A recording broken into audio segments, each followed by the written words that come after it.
हरियाणा विधानसभा के deputy speaker Ranbir गंगावा ने कहा कि 21 जुलाई 2024 को हिसार में महाराजा दक्ष प्रजापति जयंती मनाई जाएगी। इस कार्यक्रम में प्रदेश भर से लोग हिस्सा लेंगे। डिप्टी स्पीकर शुक्रवार को अंबाला कैंट के PWD रेस्ट हाउस में प्रेस वार्ता के दौरान बोल रहे थे। आपको बता दें कि इस दौरान उन्होंने कहा कि हरियाणा सरकार निरंतर संत महापुरुष सम्मान एवं विचार प्रचार प्रसार योजना के अंतर्गत महापुरुषों की जयंती मना रही है। इसी कड़ी में हिसार में महाराजा दक्ष प्रजापति जयंती मनाई जाएगी। इस राज्य स्तरीय कार्यक्रम में प्रदेश भर से आमजन शामिल होंगे। हिसार में मनाई गई दक्ष ITI के अंदर इस कार्यक्रम का आयोजन होगा। हरियाणा के मुख्यमंत्री नायब सिंह सैनी इस कार्यक्रम में बतौर मुख्य अतिथि शिरकत करेंगे। भारतीय जनता पार्टी की सरकार जब से बनी है तब से सभी महापुरुषों को गुरु साहिबानों की जयंतियाँ सरकारी स्तर पर मनाने का काम करती है और इसी कड़ी के अंदर 21 जुलाई को हिसार के अंदर महाराजा दक्ष जयंती मनाई जाएगी। उसी का निमंत्रण देने के लिए आज विशेष तौर से जो यहाँ दक्ष महासभा बनी हुई है, दक्ष प्रजापति महासभा, उसके सभी जो सदस्यगण हैं, जो पदाधिकारी है, उनसे मिलने के लिए और उनको निमंत्रण देने के लिए आज अम्बाड़ा विशेषकर पहुंचा हूं। दक्ष जयंती पे क्योंकि स्टेट लेवल पे सरकार की तरफ से मनाई जा रही है, इसमें पूरे प्रदेश भर से लोग शामिल होंगे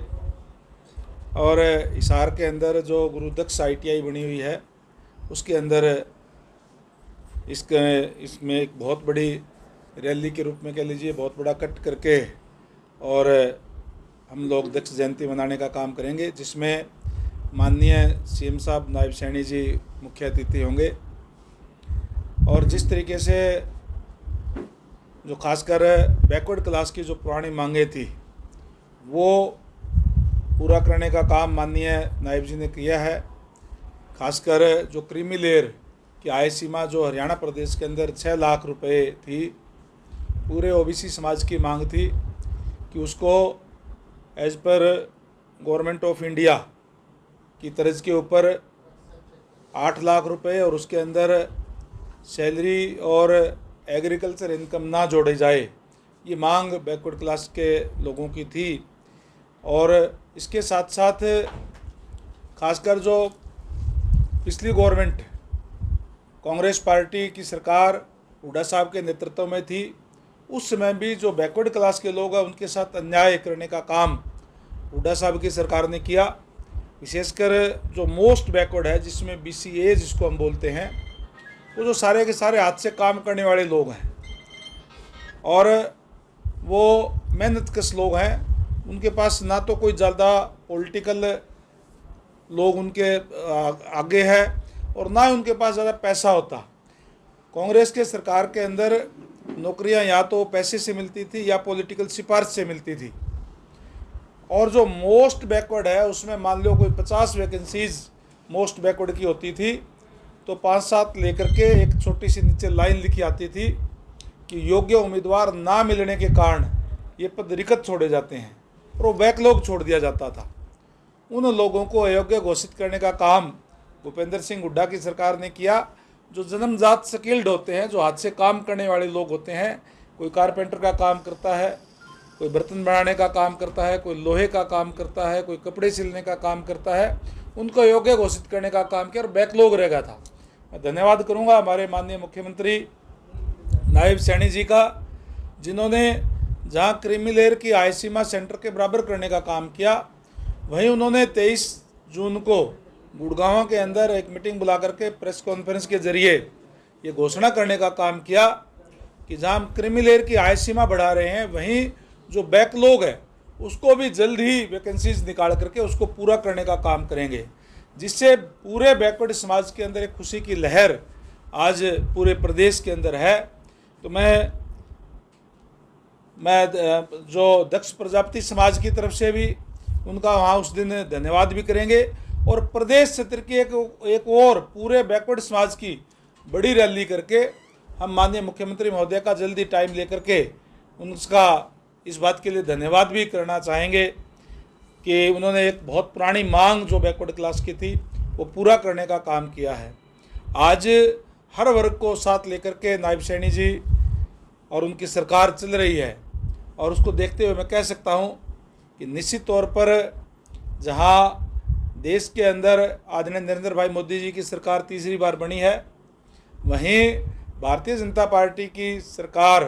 पूर्ण बहुमत की सरकार इस बार हरियाणा प्रदेश के अंदर नायब सैनी जी के नेतृत्व में आने वाले समय के अंदर जो है वो बनेगी। और जल्दी जो क्रिमिनल का जो नोटिस है, ये भी अभी जल्दी नोटिफिकेशन जो है वो जारी हो जाएगा, जिससे जो बैकवर्ड क्लास के जो लोग हैं उनके दाखिले के अंदर भी, नौकरियों के अंदर भी वो जो सारे के सारे उनको जो है उनको हक जो है उनको मिलेंगे। सरकार घोषणाएं कचड़ का मामला जिस तरीके से आपने आरक्षण की बात की, उसका नोटिफिकेशन अभी तैयार हो रहा है। 1-2 दिन के अंदर वो नोटिफिकेशन जारी हो जाएगा, तो हम अपने आप ही जो लागू हो जाएगा। जो सीएम साहब जो घोषणाएं कर रहे हैं उन पे स्पीडली जो है वो वर्क हो रहा है, और तुरंत वो कार्य जो है पूर्ण भी हो जाएंगे। नायब सैनी जी जब मुख्यमंत्री इसके आप प्रेस के साथी हैं। नायब सैनी जी जब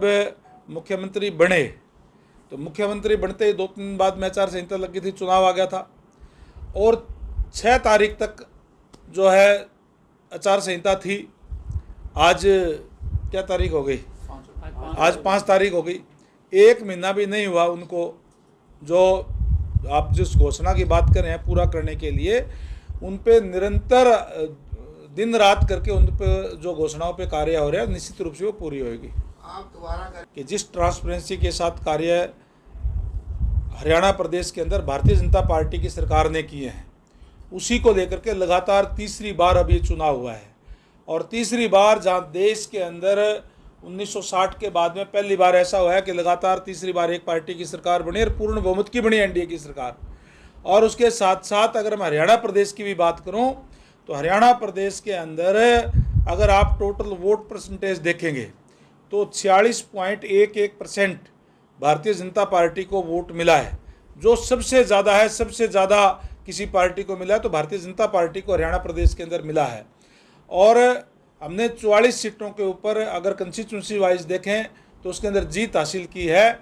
और अब जब हुआ है ये, जब इस चुनाव के अंदर बीजेपी वर्सेस अदर्स थे, सारे के सारे इकट्ठे हो गए थे, और इस चुनाव के अंदर जो आने वाला चुनाव है उसके अंदर अपने अपने चुनाव सारे लड़ेंगे, तो निश्चित तौर पर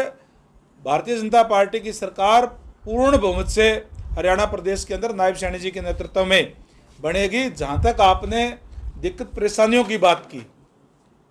आदरणीय मुख्यमंत्री महोदय ने ये आदेश दिए हुए हैं, सुबह 9 से लेकर के 11 बजे तक तमाम जिले के अधिकारी जो है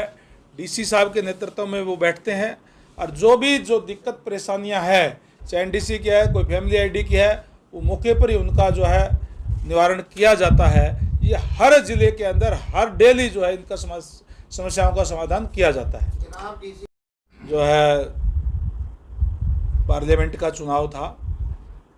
देखिए अगर किसी भी एक, भारतीय जनता पार्टी ने हर वर्ग के लिए कार्य किया है, और अगर एक वर्ग के लिए सबसे ज़्यादा कुछ काम किया है तो फार्मर के लिए भारतीय जनता पार्टी ने कार्य किया है। चाहे आप सेंट्रल गवर्नमेंट की बात कर लीजिए, एमएसपी पे हमने खरीद करने का काम किया, और प्रधानमंत्री फसल बीमा योजना के नाम से जो है किसानों की फसलों का पे खराब होने पर उनको मुआवजा मिल सके, इसलिए उन स्कीम लागू करने का काम किया। और हरियाणा प्रदेश की अगर मैं बात करूं तो 1 नहीं, 2 नहीं, 3 नहीं, 4 नहीं, 14 फसलों पर एमएसपी हरियाणा प्रदेश की सरकार जो है वो दे रही है। जिन फसलों को हरियाणा सरकार द्वारा नहीं खरीदा जाता उन पे भावांतर भरपाई देने का काम भी हरियाणा प्रदेश की सरकार जो है वो कर रही है। ऐसा किसी भी प्रदेश के अंदर ऐसा नहीं है जितना ज़्यादा हरियाणा प्रदेश के अंदर भारतीय जनता पार्टी की सरकार दे रही है।